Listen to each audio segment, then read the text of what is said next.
অসম গণ পৰিষদ এৰিলে কমলপুৰৰ প্ৰাক্তন বিধায়ক সত্যব্ৰত কলিতাই। কংগ্ৰেছত যোগদান কৰিব নেকি সত্যব্ৰত কলিতাই? কংগ্ৰেছে আদৰিবনে সত্যব্ৰত কলিতাক? কিমান সম্ভাৱনা আছে কংগ্ৰেছৰ পৰা টিকট পোৱাৰ সত্যব্ৰত কলিতাৰ? সত্যব্ৰত কলিতাৰ অগপ ত্যাগে কিমান ক্ষতি কৰিব অসম গণ পৰিষদক? অগপৰ ভিতৰ চোৱাত এতিয়া তীব্ৰ সংঘাত। মূলত টিকট কেন্দ্ৰিক সংঘাতে এতিয়া চূড়ান্ত পৰ্যায় পাইছে দলটোৰ ভিতৰ চৰাত। কেন্দ্ৰীয় নেতৃত্বৰ ওপৰত ক্ষোভ আৰু অভিযোগ জ্যেষ্ঠৰ পৰা কনিষ্ঠ কৰ্মীৰ। প্ৰাক্তন মন্ত্ৰী কমলা কলিতাকে ধৰি একাংশৰ মুকলি বিদ্ৰোহ সভাপতি অতুল বৰা আৰু কাৰ্যকৰী সভাপতি কেশৱ মহন্তৰ ওপৰত।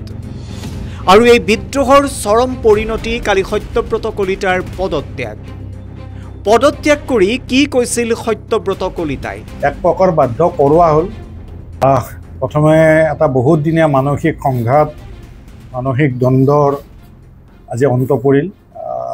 আজি বহুত দিনৰ পৰা এই বিষয়টো চৰ্চা হৈ আছিলে যে মই অসম গণ পৰিষদ দলত আৰু কিমান দিন থাকিব পাৰিম মই নাজানো।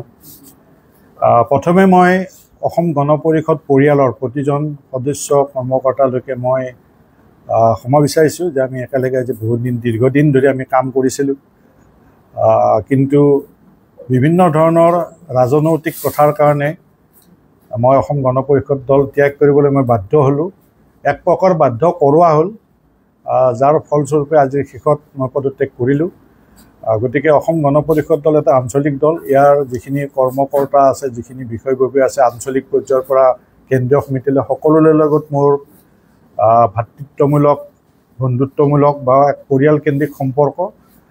গতিকে সেই সম্পৰ্ক হিচাপে সকলোলৈকে মই অনুৰোধ কৰিছোঁ যে আপোনালোকক এৰি অহাৰ কাৰণে যথেষ্ট দুখ ময়ো পাইছোঁ, আৰু আপোনালোকেও হয়তো যিসকলে মোক ভাল পায় সেইসকলে দুখ পাব। গতিকে মই সকলোৰে ওচৰত প্ৰথমে ক্ষমা বিচাৰিছোঁ। এটা মানসিক দ্বন্দ্ব আছিলে যে মই বহুদিন ধৰি অসম গণ পৰিষদটোত সেৱা আগবঢ়াইছোঁ। 2016 চনত এই দলটোৰ পৰাই মই বিধায়কো হৈছোঁ। 2021 চনত কোনো ধৰণৰ মোৰ বিৰুদ্ধে কোনো ধৰণৰ প্ৰতিষ্ঠান বিৰোধী ঢৌ নথকাৰ স্বত্তেও মোক এই দলটোৰ টিকেটৰ পৰা বঞ্চিত কৰা হ'ল। তথাপিও দলটোত আজি 5 বছৰ, প্ৰায় 5 বছৰে মই একান্তভাৱে কাম কৰিছোঁ। দলটোৰ অগ্ৰগতিৰ ক্ষেত্ৰত আপোনালোক যিহেতু স্থানীয় সংবাদকৰ্মী, আপোনালোকে সকলোৱে জানে যে বহু দলতকৈও অসম গণ পৰিষদৰ শক্তি ক'ত কিমান আছে কমলপুৰত আজিৰ তাৰিখত এটা শক্তিশালী স্থিতিত আছিল, কিন্তু এই কথাবিলাকক বহু ক্ষেত্ৰত আওকাণ কৰা আমি দেখিবলৈ পালোঁ। তাৰো ইয়াৰ লগত কিছু জাতীয় প্ৰশ্নৰ কথা জড়িত হৈ আছে, যিটোৱে মোৰ সংঘাতৰ সূত্ৰপাত হৈছিল। প্ৰথম কথা, মই বিৰোধিতা কৰিছিলোঁ।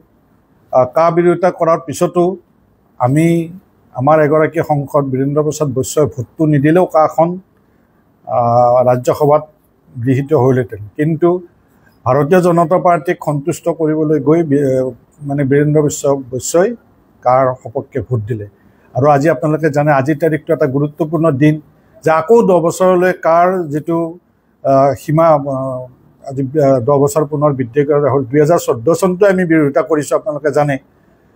তাৰ কাৰণে অসম গণ পৰিষদ দলে উচ্চতম ন্যায়ালয় গৈছে, কিন্তু এই কথাবিলাকত বিৰোধিতা কৰা নাই। কাৰণ এইকাৰণে মই বিৰোধিতা নাই কৰা বুলি কৈছোঁ, ইতিমধ্যে অসম চৰকাৰৰ পৰা বিদেশী ন্যায়াধিকৰণক লৈ এখন পত্ৰ গৈছে, য'ত কোৱা হৈছে যে হিন্দু বিদেশীসকলৰ নাম তাৰ পৰা সেই যি আইন বিচাৰ সেই প্ৰক্ৰিয়াত হিন্দু বিদেশীসকলৰ নাম গ্ৰহণ কৰিব নালাগে।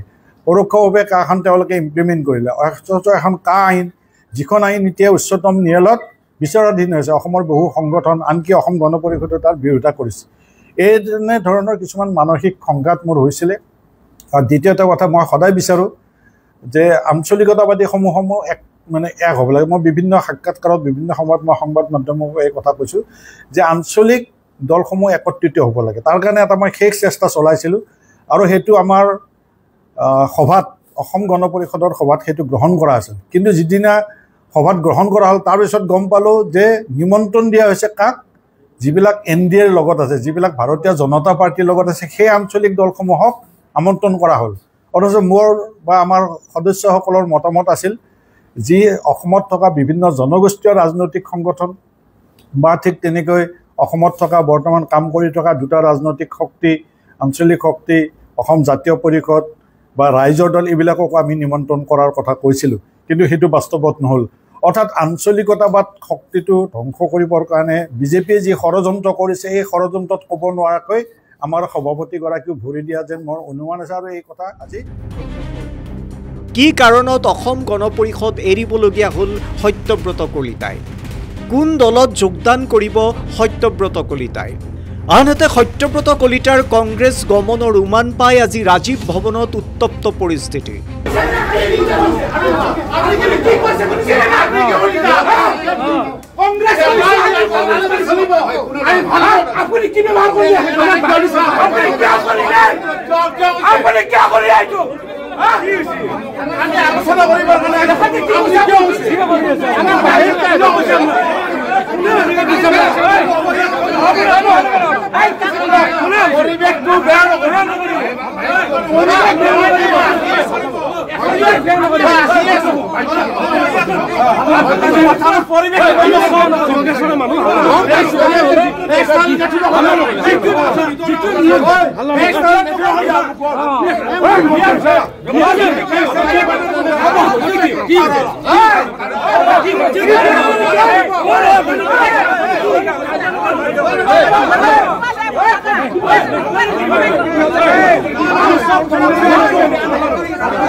কোনো কাৰণতে কমলপুৰৰ পৰা কংগ্ৰেছৰ টিকট দিব নোৱাৰিব বুলি দাবী কমলপুৰৰ কংগ্ৰেছ নেতা কৰ্মীৰ নিশ্চিতভাৱে সত্যব্ৰত কলিতা অসম গণ পৰিষদ দলত পদত্যাগ কৰিছে আৰু পদত্যাগ কৰাৰ বাবে আমি অসম গণ পৰিষদ দলৰ প্ৰতিজন নেতা কৰ্মী আমি আচলতে স্বস্তি নিশ্বাস লৈছোঁ যে এনেকুৱা স্বেচ্ছাচাৰী আৰু অহংকাৰী এজন মানুহ আমাৰ দলৰ অসম গণ পৰিষদ দলৰ পৰা ওলাই গৈছে আমি খুব ভাল পাইছোঁ আমি আনন্দ প্ৰকাশ কৰিছোঁ গতিকে আমাৰ অসম গণ পৰিষদ তেনেকুৱা এজন আচলতে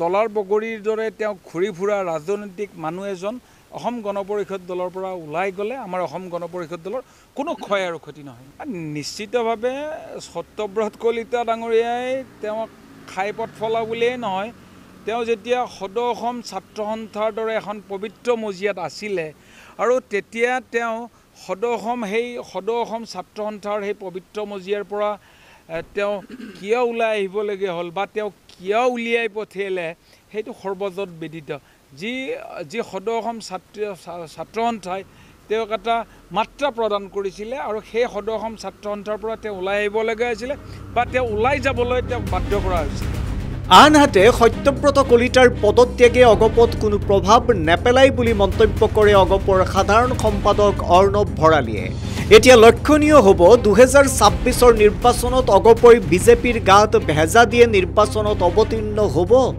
নে নিজৰ দলটোৰ ভিতৰ চৰা শক্তিশালী কৰি নিজৰ সাংগঠনিক ভেটিও শক্তিশালী কৰিব বিশেষ প্ৰতিবেদন নিউজ ডেস্ক ৰিপৰ্ট